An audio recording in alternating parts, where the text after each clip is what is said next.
Okay, hi everybody. The last few weeks we have been talking about where did we all come from?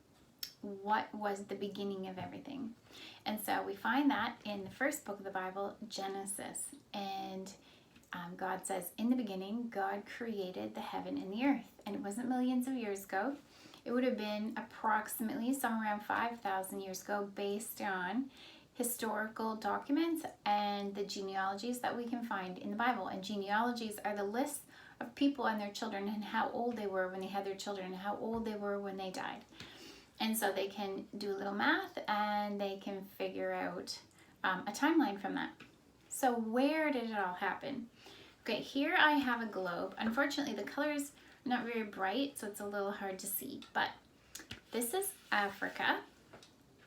And then above Africa, we have the Gibraltar Strait, and then you can come into the Mediterranean Sea, and if you go right to the end of the Mediterranean Sea, the land that borders the edge of the sea there, that would be Israel. Now down south of that, where the Red Sea comes up in two fingers, kind of, it looks like right there, well then you know you have Egypt. So it is southwest of Israel. Now this is the area that the entire Bible is based on. Almost everything that we read in the Bible is in this basic location. So here I have a different kind of map, a flat map of that area blown up. And so I'll try to help you see that. Some people think that the Garden of Eden was probably about here. So over here is Egypt. You can see that Red Sea with like the two fingers sticking up there. And if you go east from there, you can come to the top of the Persian Gulf. And some people believe that the Garden of Eden was originally located somewhere around here. Now, I don't know what they base that on. It's, other than in the Bible, it does say 4 rivers that were in or around the Garden of Eden, and there was gold there. And the Euphrates River goes here, and that is mentioned in the Bible, if it's the same name. Speaking of places with the same name, in the Bible we know that the ark that took Noah and his family to safety landed on Mount Ararat. And we do have a Mount Ararat still in the world today called Mount Ararat. It is here, north of that area we were just talking about, if that's the same mountain. And today we are going to be talking about this whole region here. And the really cool thing about this map is that I have this little overlay that I can put on top of it. And it shows modern day places superimposed or on top of the old names. Oh, and it's really shiny, so it's hard to see. But if you'll bear with me, I'll tell you what they say. This area east of Israel is now called Syria. And then if you keep going east, you come to Iraq. And then if you keep going east, you come to Iran, all right? So the place that they think may have been the original Garden of Eden would be located in modern day Iraq. And Mount Ararat is located in the country of Turkey, up here, okay?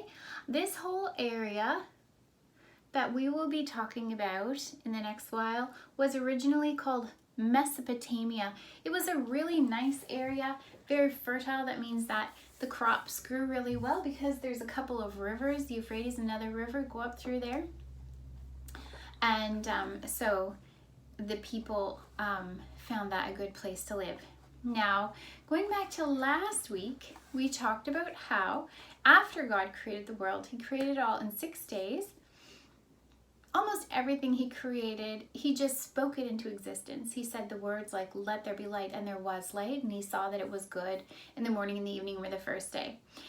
But when he created man, when God created man, he created man out of the dust of the earth. He formed him specially. And he made him in the image and likeness of God on the inside as well as the outside. and he breathed into him the breath of life. So the way he created Adam was special, because Adam was special. Well, then we found out how Adam and Eve brought sin into the world by disobeying God, eating the fruit of the tree of the knowledge of good and evil, which he had commanded them not to do. So sin came into the world, and death came because of sin. And everyone who was born after that was a sinner, because they had the genetic composition of their parents who came from Adam and Eve, who were sinners. They passed that down. Like blue eyes or brown hair, it was something they passed on to their children. So everyone who was born has been a sinner, and the wages of sin is death. We know that. Okay, so then people got more and more wicked in the world, and last week we heard how God told a man named Noah to build an ark. Now this is a little model that we got out of a book from the Creation website that you can find online, and it's just a paper model that you can put together yourself, and it is using the measurements that we can find in the Bible to give an approximation. Here you can see, if I hold it up really close, you can see approximately the size the animals and people would have been in relation to the ark, and it would have been shaped probably similar to this. And I just thought I would show you that to give you a better idea of what it all would have looked like, because sometimes people draw pictures, but they're not going by the measurements in the Bible. So after Noah and his family came out of the ark, what happened then? Well, the Bible says that not only did God put the rainbow in the sky to remind himself and the people living on the earth that he would never again destroy the whole earth with a flood of water, but he made a promise to Noah and his family, and therefore all future generations of people. And it's a really nice promise. He said, let me find my spot here. He said, while the earth remains, so as long as the earth is still intact, while the earth remains, seed time and harvest, and cold and heat, and summer and winter, and day and night shall not cease. So you might hear some things on the news, you might hear people talking that makes you feel anxious or nervous about what's going to happen with maybe pollution or global warming and that sort of thing. Now, God did give us the earth to take care of. We need to take care of the place that we live. Your mother gave you a room to live in. She wants you to keep it clean. She wants you to take care of the things that she gives you. Just like that, God wants us to take care of what he gave us. But on the other hand, we do not need to be afraid that all of a sudden we're not going to have spring and summer and fall and winter anymore, because God made this promise long, long ago. He said, I promise that these will continue to go on. The months of the years will go around, the seasons of the years will continue, and we don't need to be afraid that suddenly everything's going to change and it's going to be summer all the time and things will die and that sort of thing. No, he gave us a promise to take care of the world that he gave us to live in. I'm sure that Noah and his family could have found themselves very nervous and anxious after what happened when the whole world was destroyed by a flood, but God gave them those promises so that they could have faith in him. They could have faith in what he said and know that he would keep them safe, and they didn't need to worry about it. So what happened after that? Well, Ham, Shem, and Japheth were Noah's 3 sons, and they all had wives, and so they continued to have children after they came out of the ark, and they had many children. They lived for a long time, and their children had many children, and soon there was a lot of people in the world again. And they must have, I'm going to show you my map again, they must have walked south from Mount Ararat, if this is the Mount Ararat that the ark was on. They must have walked kind of southeast, because the next thing we hear in the Bible is that a group of people are walking west, and they're going this way, and they stop. they stop in a place called Shinar, the land of Shinar. And they decide that they are going to make some bricks. They look around and they see that the dirt is really good for making bricks. In fact, the Bible kind of says that they look around and they say, hey, let's make some bricks and burn them and make mortar. And then they say, hey, let's make a city and a tower whose top may reach unto heaven, and so that we can make a name for ourselves and not be scattered around the whole world. Now God had told Noah and his sons to reproduce, to multiply, to have many children and fill the earth. But now all these people, they're saying, you know what? Let's make ourselves a name for ourselves and build a really tall tower right up to the heavens. And we don't want to get scattered. We can all live here together. This will be great. So this was their plan. And the Bible says that the Lord looked down from heaven. It says he came down to see the city and the tower which the children of men had builded. And God said, the people are all unified. They're all working together towards one plan, one goal, to make this huge city and this huge tower.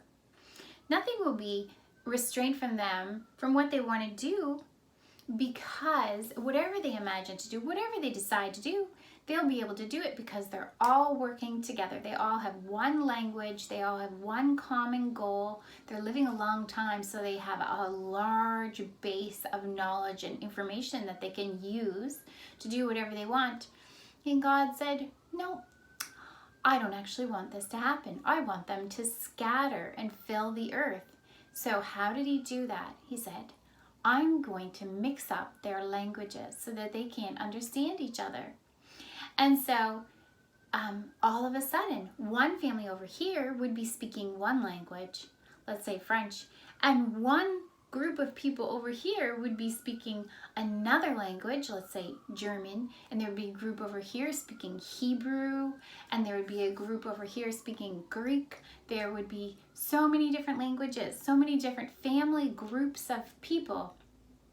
So then when they were trying to make their plans and build their tower, they couldn't communicate with each other. They couldn't share their information. They couldn't share the plan. It was too difficult. So they gave up. They stopped building this huge tower and they scattered throughout the whole world the way God had originally intended. So as you can see by this globe, they were just like right here. But after the Tower of Babel, or Babel as some people call it appropriately, they scattered through the whole earth. And we know that they went everywhere. There was people in North America, there was people in South America, there was people in islands in the middle of the ocean. They just went everywhere. And that was what God wanted. Okay, so next in the Bible, we find out about a man. Oh, I forgot to show you your pictures. Okay, I'm just going to show you right quick. This is an idea of what the Tower of Babel may have looked like based on the architecture of other ancient towers that they have found the ruins of around the world. And so they're figuring that they were using the same the same types of building practices and architecture at this point that they did later in other places like the Mayan civilization and things like that. Okay, so the next thing that we find in the Bible is that there is a man by the name of Abraham. And this is a very special man. The people around at that time had started to worship other things instead of God. Now, Noah worshiped God. That's why God saved him and his family on the ark. But as time went on, the children and grandchildren did not necessarily follow in Noah's footsteps. They didn't worship God, but they wanted to worship something. And so they were worshiping the trees. They were worshiping the sun, the stars, the moon. They were worshiping figures that they made out of gold or silver or copper or bronze or even dirt. They were creating little idols, little figures, and then worshiping them because they felt like they wanted to worship something, but they weren't worshiping God. Abraham was different. Abraham, he worshiped God. Now, Abraham came from the family line of Shem. Remember, Noah had 3 sons, Ham, Shem, and Japheth. And so he came from the family line of Shem. There is a genealogy in the Bible that shows the people in the family. And it came down to Terah was Abraham's father. And Terah, he had 3 sons. There was Abram. At the time, his name was Abram, not Abraham. There was Abram, Nahor, and Haran. Now, Haran, he died young and left a son named Lot. So that was Abram's nephew. It was Terah's grandson. And Terah kept him in his home as though he was his son. Now, God saw Abram. He saw that he worshiped God, and he chose Abram for a very special thing. God one day spoke to Abram and said, I want you to go to a place that you don't know. I want you to follow where I tell you to go. Leave your friends and family all behind and go to a place that I tell you, and I will give you that land for you and your future family. He said, if you will obey me and follow me. We talked about this before, remember? God has ifs sometimes. He said, if you will obey me and follow me, I promise that I will make a great nation of you. In other words, Abram would have children and then children's children and grandchildren, great-grandchildren and great-grandchildren until there was a huge family, a huge nation. He said, this is what I will do for you. And I will make your name famous, and I will cause the whole world to be blessed because of you. So this sounds nice, doesn't it? This sounds really good, this promise that God gave to Abram. And did Abram listen to God and do what he said and leave everything behind and go and follow him? Yes, he did. So Abram was married to a woman named Sarai. And so they packed up their things, and his father Terah and his nephew Lot were with him, and they started walking. And they were probably originally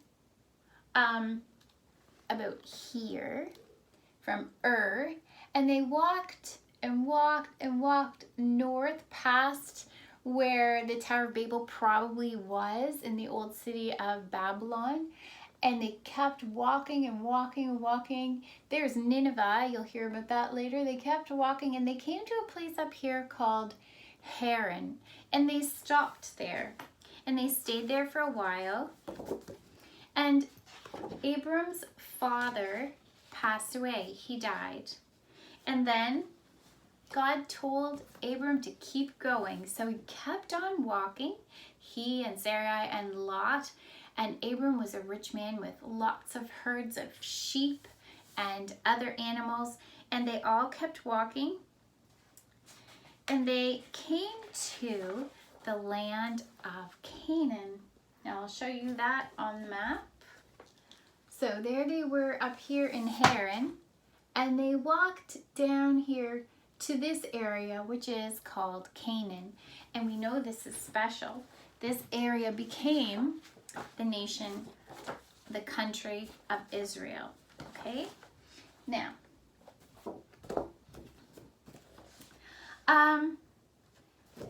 Abram was so happy that God was showing him where to go that he built an altar. Everywhere he stopped, he would build an altar to the Lord and make a sacrifice.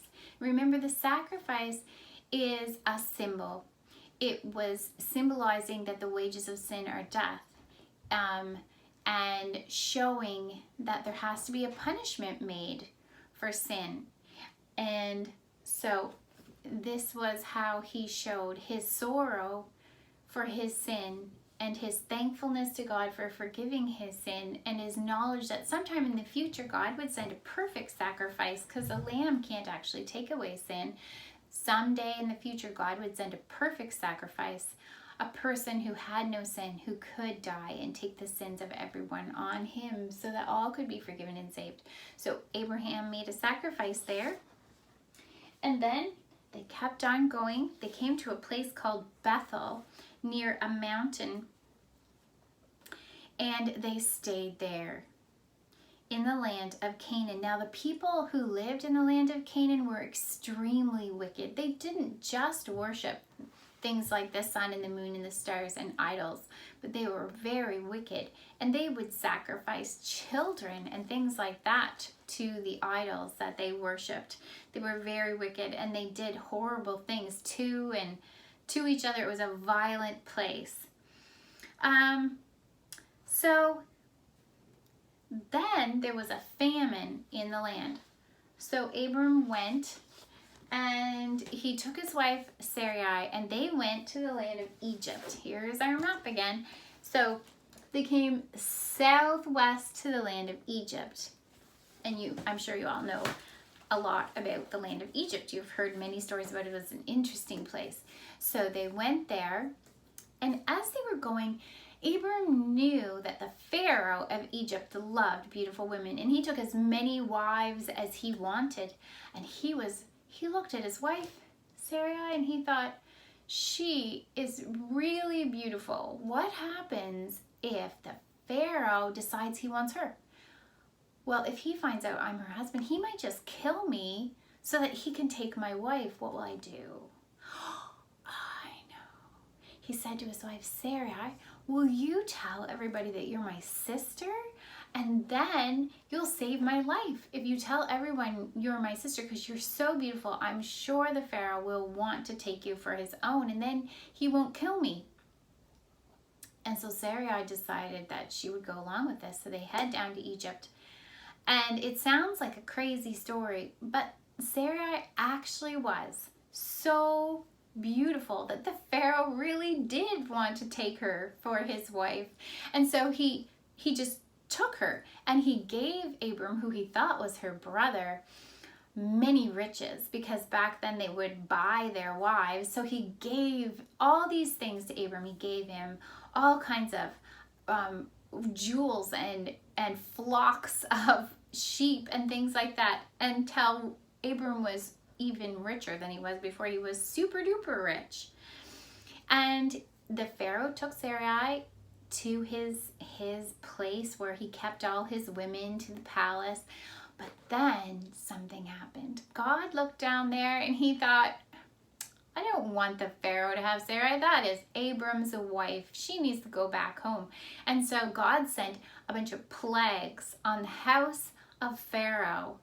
Sicknesses were happening to the people in the house of Pharaoh. And Pharaoh was wise enough to figure out that it was because of Sarai.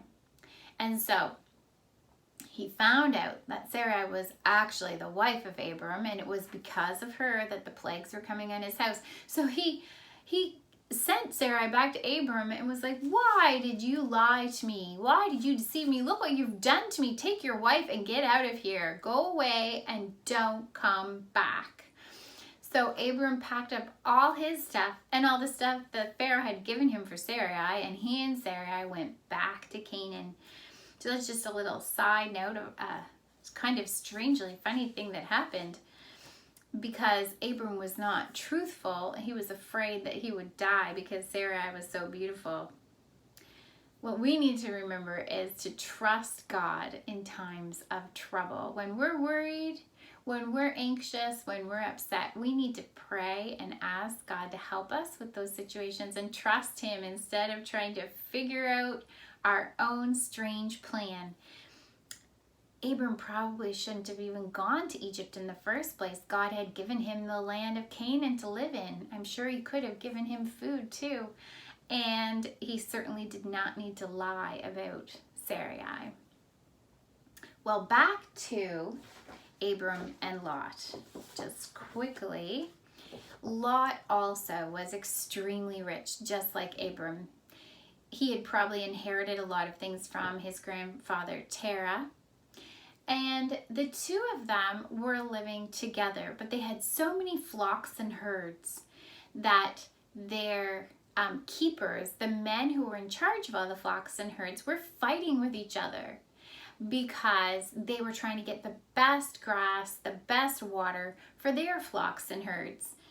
And so they were, the Lot's herdsmen and Abram's herdsmen were fighting with each other. And so Abram did not want to fight with Lot. And he was a godly man, so he took him up to a high place. And they looked all around the countryside. And Abram said, Lot, we do not want fighting. We want a good relationship. So I want you to just look around and you pick the place you want to live. You take your choice. First pick for you. You just go ahead and pick the place you want to live and take all your flocks there, and I will take the rest. Well, God had given the whole area. He had promised it all to Abram, but Abram wanted Lot to have first pick. Well, Lot, he was not a godly man. He was fairly selfish. So he looks all around, and what does he see? He sees an area where the grass is greener than anywhere else. There's a river flowing through for his sheep and other animals to drink from. And there's cities nearby where he can sell his animals and buy beautiful things. And so he says, I'll go there. I'll take that spot down there for myself in the valley where all the green grass and the river and the cities are. And so Abram said, okay, that's fine. Off you go then. And Abram stayed in the country in the more parched areas where there wasn't as much good grass, and he let Lot go down there. And we will find out more about the ramifications, about what happened regarding Lot's decision next week.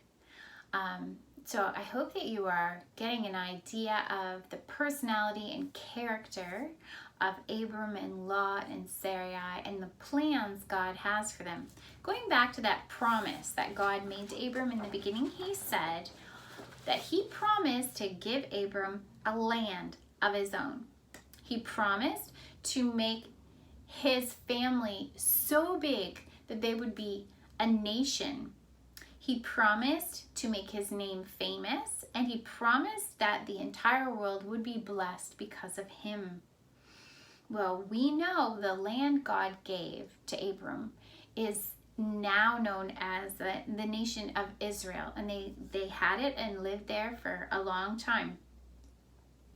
Also, Abram's family did become so numerous, they were like a huge nation. Their name became famous. Everyone knew who they were. And the Bible talks so much about them that we know a lot more about them because of that. And the whole world is blessed because of the nation of Israel. Why do I say that? Well, think about what important person came from the nation of Israel. It was Jesus. Jesus was from this family. He was an Israelite. He was a Jew. He came from the family that originated from Abram, later known as Abraham. And Jesus blessed the whole world because it was him. He was the person God sent. God's own son came to the world to take the sins of the whole world. He never sinned. So he became that perfect sacrifice so that the punishment for sin could be paid and everyone could have their sins forgiven and could have a relationship with God. And therefore, the whole world can be blessed and is blessed through Jesus, a descendant of Abram. And that is how the promise works out. But we will hear more about what happens next week.